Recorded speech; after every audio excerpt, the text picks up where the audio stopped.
नमस्कार दोस्तों, CG concept academy के यूट्यूब चैनल में आपको बहुत बहुत स्वागत करते हैं। आज हम जिस विषय पर चर्चा करने वाले हैं बहुत ही महत्वपूर्ण है और आने वाले विद्यार्थियों के लिए भी बहुत ही क्या है, पॉजिटिव न्यूज़ है। आने वाले समय में इसकी वैकेंसी आपको देखने को मिलेगी। हम चर्चा कर रहे हैं शिक्षक भर्ती। शिक्षक भर्ती मतलब महाभर्ती। ये लगभग मंत्री जी के बयान से हमने सुना है कि लगभग 33,000 पदों पर शिक्षक भर्ती इस साल या इस सत्र में की जाएगी। ठीक है, वास्तविक रूप से देखिए तो कितना सही है ये तो वैकेंसी आने के बाद ही पता चलेगा, लेकिन हम यह मान के चलते हैं कि हमारे पास लगभग 30,000 वैकेंसी अभी भी आ सकते हैं शिक्षक भर्ती के ऊपर। लेकिन शिक्षक भर्ती में केवल शिक्षक भर्ती ही शामिल है कि अन्य भी पदों की संख्या को शामिल किया गया है। ठीक है, इसके बारे में भी हम डिटेल से चर्चा करेंगे। साथ ही साथ इस बारे में भी देखेंगे कि डीएड वाले, बीएड वाले, बहुत सारे लोगों को कन्फ्यूजन है कि डीएड वाले या बीएड वाले किसमें पात्रता रखते हैं, किसमें नहीं रखेंगे, टेट किसमें मांगा गया है, किसमें नहीं मांगा गया है, और क्या सिलेबस हो सकते हैं और आने वाले समय में सिलेबस के बारे में क्या बदलाव हो सकते हैं या देखने को मिलेंगे, इस पर भी हम अच्छे से बात करेंगे। ठीक है, तो चलिए दोस्तों देखते हैं शिक्षक भर्ती के बारे में। मंत्री जी के बयान से हमने देखा है कि लगभग उन्होंने 30,000 प्लस भर्तियों के बारे में चर्चा की। ठीक है, लगभग वित्त विभाग के पास ऐसा कहा गया है कि लगभग 30,000 वैकेंसियां गई हैं। अब देखते हैं कि 30,000 वाकई में वैकेंसियां आएंगी या उससे कम आएंगी, पर इतना है कि वैकेंसियां शिक्षक भर्ती आएंगी। ठीक है, तो हम चाहते हैं कि आप सभी स्टूडेंट अभी से ही पढ़ाई स्टार्ट कर दें ताकि कम समय में बेहतर आप कर सकें। देखो, समय कभी भी हो सकता है, एग्जाम मई जून में भी हो सकता है, नोटिफिकेशन कभी भी आ सकते हैं, तो आप पहले से क्या रहिए, प्रिपेयर रहिए। ठीक है, तो चलिए देखते हैं इसके भर्ती के बारे में, शिक्षक भर्ती 2024 के बारे में हम पूरी डिटेल से बात करेंगे। जो भी डाउट होगा आप कमेंट सेक्शन पे कर सकते हैं। ठीक है, तो देखते हैं कि शिक्षक भर्ती जो 33,000 या 30,000 प्लस भर्तियों के बारे में बात की गई है उसमें कौन कौन से पद शामिल हैं और कितने पद आ सकते हैं। तो सबसे पहला यदि हम देखें सहायक शिक्षक, सहायक शिक्षक के लगभग 19,000 प्लस पदों के बारे में बात की गई है। ठीक है, दूसरा होता है शिक्षक पद, इसमें कितने पद आ सकते हैं, लगभग 6,000 प्लस पदों के बारे में बात की गई है। व्याख्याता के बारे में बात करें तो लगभग 2,500 प्लस है पद। सहायक शिक्षा प्रयोगशाला, इसे हम 2019-20 में इसके एग्जाम दिए थे, ये वही प्रयोगशाला है। लगभग इसमें कितना 3,212 पदों के बारे में चर्चा की गई। ठीक है, शिक्षक कृषि, व्यायाम शिक्षक के बारे में 108 पद, और साथ साथ ग्रंथपाल। देखो, ग्रंथपाल की वैकेंसी मेरे हिसाब से, मैं जितना जानता हूं, अभी तक आया नहीं है, और वाकई इस साल जितने भी विद्यार्थी उन्होंने बहुत प्रयास किया कि ग्रंथपाल की वैकेंसी सरकार इस साल निकाले। अब जो वैकेंसी 30,000 प्लस पदों के बारे में बात की गई है उसमें ग्रंथपाल को भी शामिल किया गया है। लगभग कितना 1844 पद। हो सकता है अधिक से अधिक चांसेस हैं कि ग्रंथपाल को इस साल शिक्षक भर्ती के साथ निकाला जाए, तो आप लोग भी क्या रहिए, तैयार रहिए ग्रंथपाल की वैकेंसी के लिए। साथ साथ व्यायाम शिक्षक और शिक्षक कृषि, तो लगभग 7 पद ऐसे हैं अलग अलग विभाग के, लगभग शिक्षा विभाग से जुड़े हैं लेकिन अलग अलग, क्योंकि अलग अलग में अलग अलग क्या मांगी गई है, योग्यता मांगी गई है। उसके बारे में हम आगे चर्चा करते हैं कि ये जो 7 जो भी चीज है, ठीक है, सहायक शिक्षक, शिक्षक व्याख्याता, सहायक शिक्षक प्रयोगशाला, शिक्षक कृषि, व्यायाम शिक्षक। देखो, व्यायाम शिक्षक का भी पद क्या है, सृजन हुआ है और आने वाले समय में आपको देखने को मिल सकते हैं। ठीक है, साथ ही ग्रंथपाल। अब हम देखते हैं बहुत सारे स्टूडेंट लोगों को इस बात की समस्या होती है कि हम सर बीएड किए हैं, अंतिम वर्ष में हैं, प्रथम वर्ष में हैं, हम एलिजिबल होंगे या नहीं होंगे। तो इसके बारे में अच्छे से हम समझते हैं और अच्छे से ध्यान देकर सुनिएगा। ठीक है, देखो, एक होता है वर्ग 3। वर्ग 3 के शिक्षक को क्या कहा जाता है, सहायक शिक्षक कहा जाता है। ठीक है, ये कौन से कक्षा को पढ़ाएंगे, 1 से 5वीं तक के जो बच्चे हैं उनको पढ़ाने के लिए इस शिक्षक की भर्ती की जाती है। दूसरा होता है वर्ग 2। वर्ग 2 के शिक्षक को क्या कहा जाता है, केवल शिक्षक कहा जाता है। देखो, इसको सहायक शिक्षक कहा जाता है और इसको शिक्षक कहा जाता है। वर्ग 2 के जो शिक्षक हैं वो 6वीं से लेकर 8वीं तक के बच्चों को पढ़ाते हैं। साथ ही साथ वर्ग 1 जिसे व्याख्याता कहा जाता है, इसके भी विभिन्न पद शामिल हैं, जो 9वीं 10वीं 11वीं वाली, मतलब 9वीं से 12वीं तक के बच्चों को क्या करते हैं, पढ़ाने का काम करते हैं। तो आपको अच्छे से समझ में आ गया वर्ग 3 में किनको शामिल किया गया है और क्या कहा जाता है, वर्ग 2 में किनको शामिल किया गया है और क्या कहा जाता है, और वर्ग 1 में। ठीक है, अब चर्चा करते हैं डीएड बीएड से जुड़ी समस्याएं। देखो, हम कोशिश करेंगे कि आपको डीएड और बीएड से संबंधित जितने भी डाउट हैं उसको अच्छे से हम क्लियर कर सकें और आप समझ सकें, ताकि आपके तैयारी में क्या हो, आसान हो। ठीक है, सबसे पहले हम बात करते हैं बीएड करने वाले विद्यार्थियों के बारे में। देखिए ये 2 वर्ष का कोर्स है बीएड करने वाले, ठीक है। बीएड जो किए हैं, जो भी बच्चे बीएड किए हैं, ठीक है, वो बच्चे वर्ग 3 और वर्ग 2 के लिए क्या होंगे, पात्र होंगे। किनके लिए, वर्ग 3 और वर्ग 2 के लिए पात्र होंगे। साथ ही साथ उनका या तो सीटेट या सीजीटेट क्या होना चाहिए, क्वालिफाई होना चाहिए। यदि सीटेट या सीजीटेट क्वालिफाई है, साथ साथ उन्होंने बीएड भी कर लिया है, और वर्ग 3 और वर्ग 2 के लिए वो क्या हो जाएंगे, एलिजिबल हो जाएंगे, मतलब एग्जाम दिला सकते हैं और आने वाले समय में पोस्ट आप ले सकते हैं, ठीक है।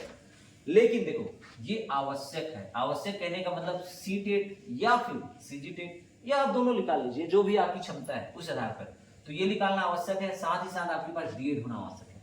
अब बच्चों के मन में आता है कि डीएड सर हम अंतिम वर्ष में हैं, प्रथम वर्ष में हैं, तो कैसे करें। देखो जो बच्चे प्रथम वर्ष में यदि डीएड में हैं, वो बच्चे टेट दिला सकते हैं। आने वाले समय में जो भी एग्जाम होंगे टेट के, चाहे वो मार्च में हो या मार्च के बाद कभी भी हो, ठीक है, होने के चांसेस ज्यादा है कि मार्च में हो एग्जाम। यदि होते हैं तो आप एलिजिबल होंगे टेट दिलाने के लिए।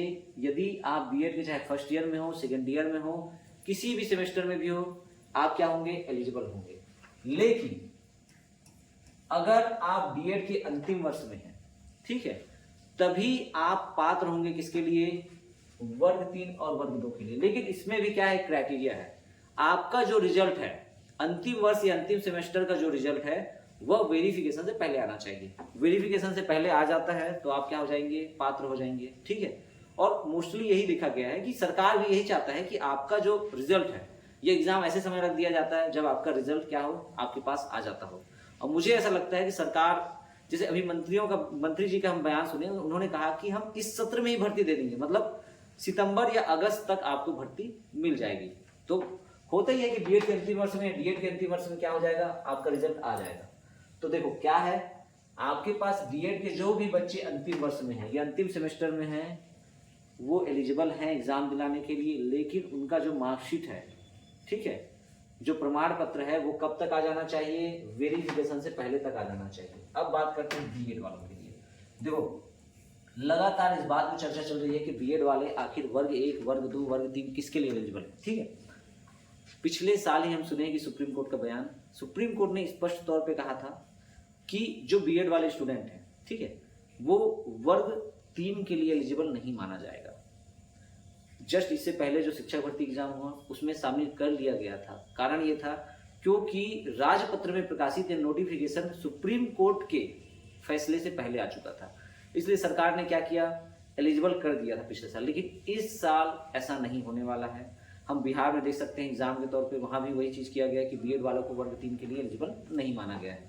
तो आप भी यही समझ कर चलिए, ज्यादा से ज्यादा लोगों को यही बताऊंगा कि जो बीएड किए हैं वर्ग 3 के लिए पात्र नहीं होंगे, चांसेस अधिक है, ठीक है। तो किसके लिए एलिजिबल होंगे, वर्ग 2 के लिए और वर्ग 1 के लिए आप क्या कर सकते हैं, तैयारी कर सकते हैं, ठीक है, बीएड वाले। साथ ही साथ देखो इसमें 2 चीजों में अंतर देखा जाता है। वर्ग 2 के लिए यहां पर भी बताया गया टेट या सीजीटेट आवश्यक है, ठीक है। बीएड वाले वर्ग 2 और वर्ग 1 के लिए तो एलिजिबल हैं, लेकिन अगर आपको वर्ग 2 की तैयारी करनी है या जॉब पाना है तो आपको टेट क्वालिफाई होना जरूरी, चाहे वो सीजीटेट हो सकता है या सीटेट, ये आवश्यक है। क्वालिफाई होंगे तभी आप क्या करेंगे, वर्ग 2 में आप फॉर्म भर सकते हैं या फिर जॉब पा सकते हैं, ठीक है।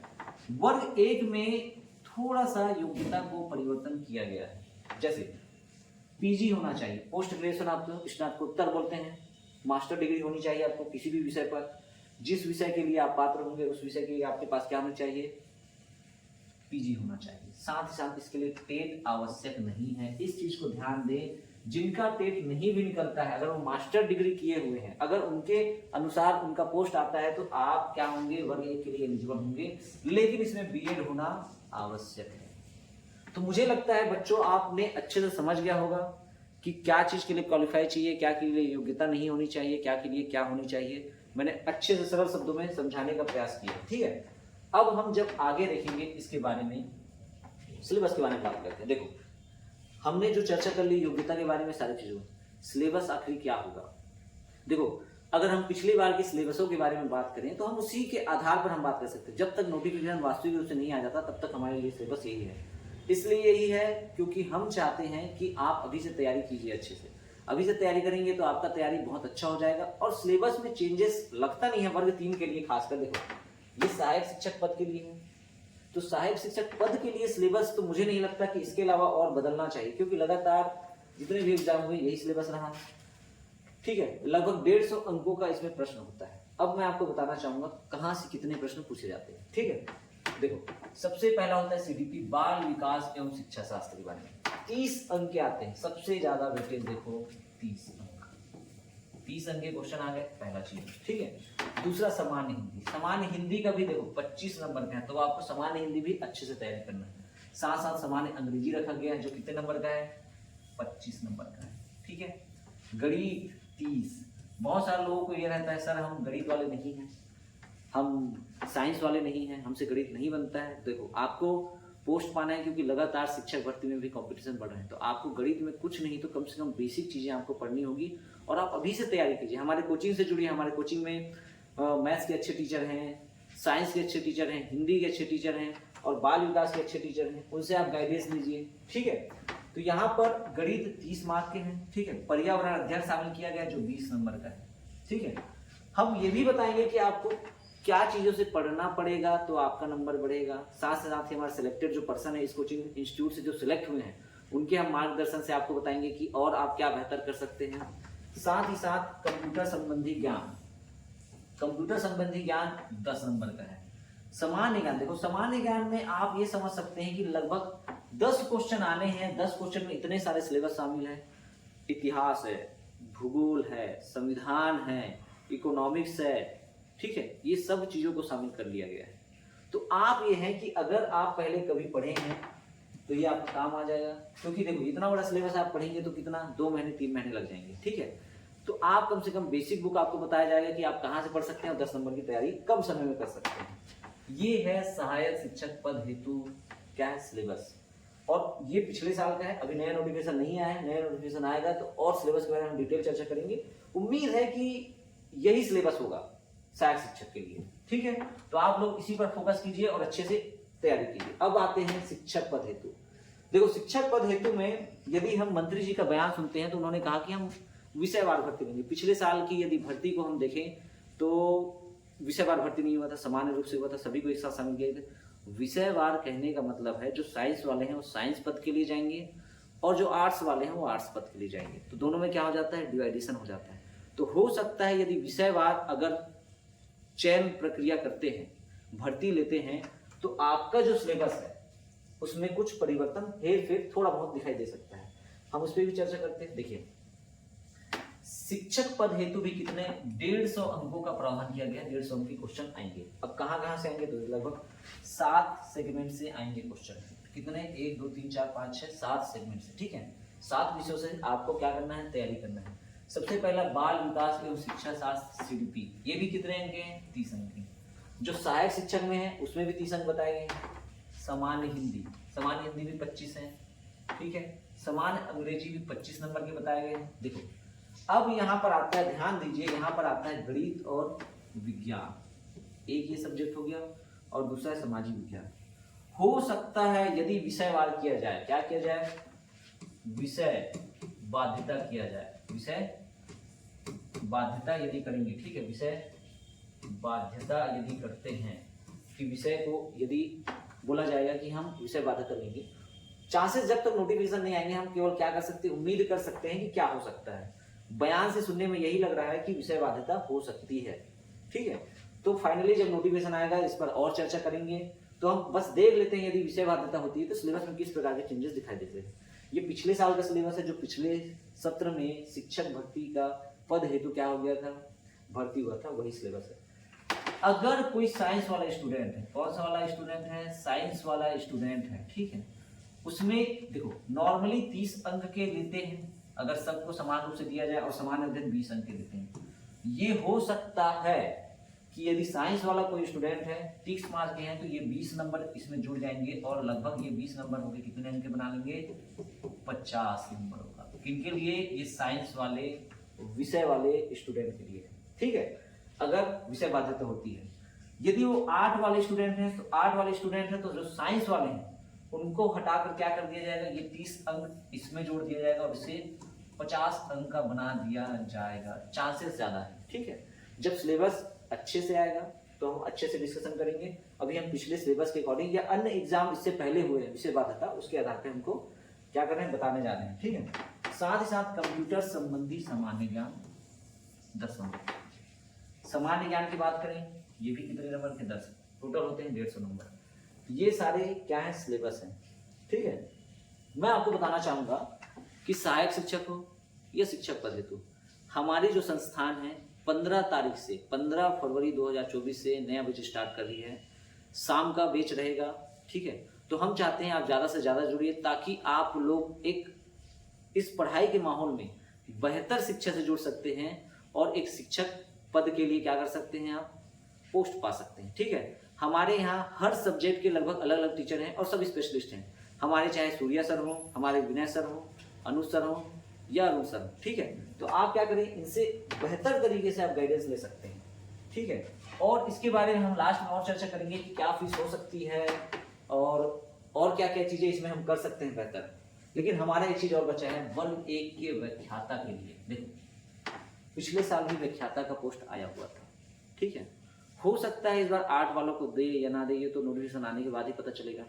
लेकिन हम जो आ सकते हैं, जो विषय हम आए हुए हैं, उस पर हम पुरानी चीज़ों पे चर्चा करके बता सकते हैं कि चांसेस हैं कि ये आ सकते हैं। देखो जो अंग्रेजी वाले व्याख्याता हैं उनके पोस्ट आ सकते हैं, भौतिकी वाले, रसायन वाले, जीव विज्ञान, वाणिज्य और गणित। ठीक है, ये पिछले बार भी आए थे, तो चांसेस है कि इस बार भी आएंगे। हो सकता है कुछ और ऐड हो, जब नोटिफिकेशन आएगा तो अच्छे से बता दिया जाएगा। ठीक है, ये है व्याख्याता के बारे में। ठीक है, साथ ही साथ एक और पोस्ट है जो सामान्य लोगों के लिए है, जो बीएड नहीं किए हैं, टेट नहीं निकाले हैं। उन लोग बोलते हैं कि सर हमारे लिए कोई पोस्ट नहीं आ रहा है। क्या, देखो अगर शिक्षक भर्ती आती है तो इतना जान लो कि आप लोग के लिए भी प्रयोगशाला, जो सहायक प्रयोगशाला है, जो 2019-20 में हमने एग्जाम दिया था, आप लोगों ने भी एग्जाम दिया होगा। ठीक है, जो नीट जेई जैसा एग्जाम आता है वही पोस्ट है। इसकी पात्रता की बात करते हैं। देखो ये है 12वीं पास। 12वीं पास किसमें होना चाहिए, साइंस, चाहे मैथ्स वाले हो सकते हैं या बायो वाले हो सकते हैं, साइंस होना आवश्यक है। 12वीं पास ही मांगा गया। अब इसमें बीएड नहीं मांगा है, बीएड वाला कुछ नहीं हो सकता, बीएड नहीं मांगा है और टेट भी नहीं मांगा है। मतलब आप ये तीनों यदि नहीं किए हैं तो आप क्या कर सकते हैं, इसमें अप्लाई कर सकते हैं। केवल 12वीं में आपके पास क्या होना चाहिए, साइंस सब्जेक्ट में पास होना चाहिए। ठीक है, उसके बाद बात करते हैं, देखो भौतिक शास्त्र, इसके सिलेबस के बारे में चर्चा करेंगे। तो ये भी कितना 150 अंक के आते हैं, लगभग 150 अंक होते हैं। आप हम हमेशा 150 अंक का ही लिखते हैं। ठीक है, 150 अंक के आते हैं। सबसे पहले देते हैं भौतिक शास्त्र, 40 अंकों का दिया गया है। रसायन शास्त्र 40 अंकों का है। जीव विज्ञान 20 अंकों का है। अंग्रेजी 15 नंबर का है। हिंदी भी क्या है, 15 नंबर का है। कंप्यूटर 10 मार्क्स का है और सामान्य ज्ञान भी 10। इस प्रकार ये कितने अंक बनाते हैं, 150 अंक। तो आपको सबसे ज्यादा फोकस किस में करना चाहिए, ये तीनों पे। ये तीनों अकेले इसमें 100 नंबर के अंक जोड़ते हैं। कितने अंक के, 100 नंबर। ठीक है, ये 100 अंक के आते हैं। तो जो लोग सामान्य ग्रेजुएशन है या फिर 12वीं पास है साइंस में, ठीक है, वो किस में अप्लाई कर सकते हैं, ये। और ये भी लगभग 2000 प्लस पोस्ट आ सकते हैं। ठीक है, अब ये तो वित्त विभाग का है काम कि वित्त विभाग कितने पोस्ट को वो कर सकता है, मंजूरी दे सकता है। नोटिफिकेशन आने के बाद अच्छे से हम इस बारे में चर्चा करेंगे। लेकिन इतना है कि आने वाले समय में आपको शिक्षक भर्ती बड़ी तादाद में दिखाई दे सकती है। तो जितने भी बीएड वाले हैं, डीएड वाले हैं और जो शिक्षक भर्ती की तैयारी अच्छे से कर रहे हैं, और जो नहीं भी हैं बीएड वाले, उनके लिए प्रयोगशाला आने वाला है, ग्रंथपाल आने वाला है। तो आप तैयारी में जुट जाइए क्योंकि समय बहुत कम है और कभी भी आ सकता है। मुझे ऐसा लगता है कि लोकसभा चुनाव से पहले नोटिफिकेशन आपका आ जाएगा। और टेट के बारे में देखो चर्चा करते हैं। हमेशा ऐसा हुआ है कि एग्जाम से पहले, शिक्षक भर्ती एग्जाम से पहले सरकार की तरफ से टेट के बारे में चर्चा की गई है। व्यापम हमेशा टेट एग्जाम लेता है। ठीक है, और टेट एग्जाम हो सकता है कि आपका मार्च में हो, जितना जल्दी हो सके इसी महीने नोटिफिकेशन आएगा। तो आप तैयार रहिए टेट के लिए, ताकि टेट निकालेंगे तभी आप क्या बनेंगे, शिक्षक बनेंगे। ठीक है, अब थोड़ा हम सिलेबस के बारे में चर्चा कर लिए, योग्यता के बारे में चर्चा कर लिए। हम करना चाह रहे हैं क्लासेस के बारे में। सीजी कॉन्सेप्ट एकेडमी बिलासपुर, ठीक है, बिहारी टाकिज के पास है। आप यहाँ आके कांटेक्ट कर सकते हैं ऑफिस में कि क्लासेस कब से स्टार्ट हो रही है। क्लासेस है 15 तारीख से 15 फरवरी 2024 से हम क्लासेस स्टार्ट कर रहे हैं। ठीक है, और लगातार क्लास होंगी, टेस्ट सीरीज भी होंगी आपकी। सरों से गाइडेंस मिलेगा। जिन लोग का जॉब लग चुका है, शिक्षक भर्ती हो या अन्य भर्तियाँ हों, उनसे हम आपको क्या करेंगे, मार्गदर्शन कराएंगे। तो आप जल्दी से जल्दी क्या कीजिए, ज्वाइन कीजिए और इस शिक्षण संस्थान से जुड़िए। तो बहुत बहुत धन्यवाद। यदि शिक्षक भर्ती से संबंधित कोई भी अपडेट मिलता है तो हम आपको तुरंत सूचित करेंगे।